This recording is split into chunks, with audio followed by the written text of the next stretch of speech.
This is the Large Binocular Telescope. Situated at 10,700 feet on Mount Graham in southern Arizona, the telescope is an international project built to look out into the universe. The only road winds its way up the mountain, and at some point the pavement ran out. The rest of the way is winding and rough, with dangerously steep shoulders. It's amazing to imagine how they got the 8.4-meter primary mirrors up the mountain on the back of a semi. I spent the night camping on the mountain in order to tour the telescope the next morning. This cliff next to our campsite had an incredible view of the surrounding valley. Even in late spring, the temperature up here is very cold, and there is plenty of snow around, in stark contrast to the 90-degree heat at the base of the mountain. Access to the observatory itself is quite restricted. I knew the telescope would be big, but standing under it, I was in awe of its 40-meter height. Stepping inside, I took a fantastic tour of the observatory. In order to avoid strain associated with changing temperatures, the telescope is kept at or below ambient temperature.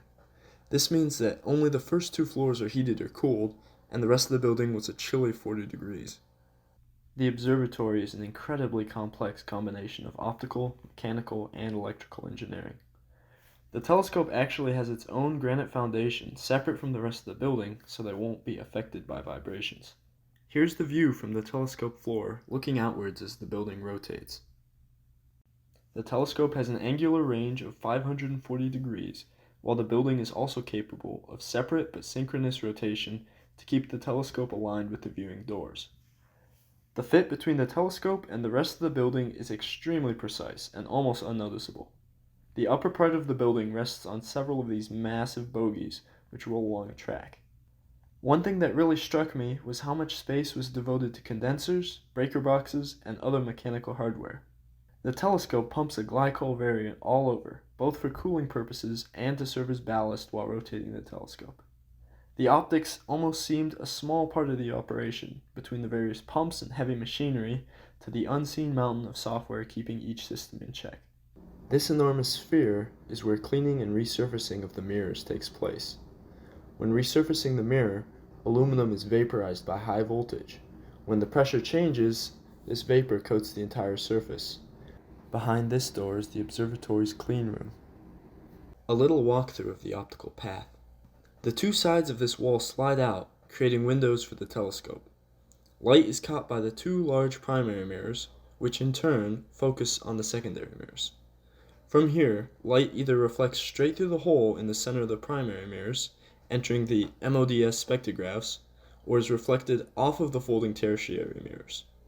These direct light into a variety of instruments, including infrared detectors, cameras, interferometers, and other spectrographs. In addition to rotating, the telescope also tilts along its vertical axis.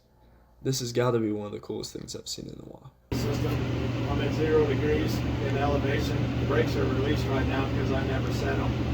So just come in here and give it another set point of 90 degrees and slew it back. We have the ability to actually slow down this motion or speed it up, but 1.3 degrees per second is about what it normally runs. But of course when it's exerting, it's super slow. Super slow.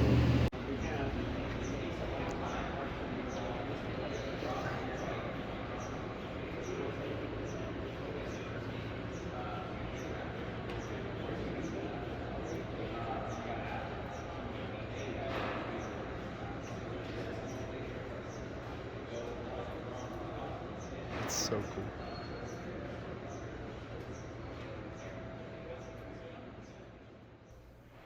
As one of the first in the class of extremely large telescopes, the LBT faces challenges keeping up with more modern observatories. In coming years, it will be outpaced by even larger and more advanced facilities, which will divert more and more funding away.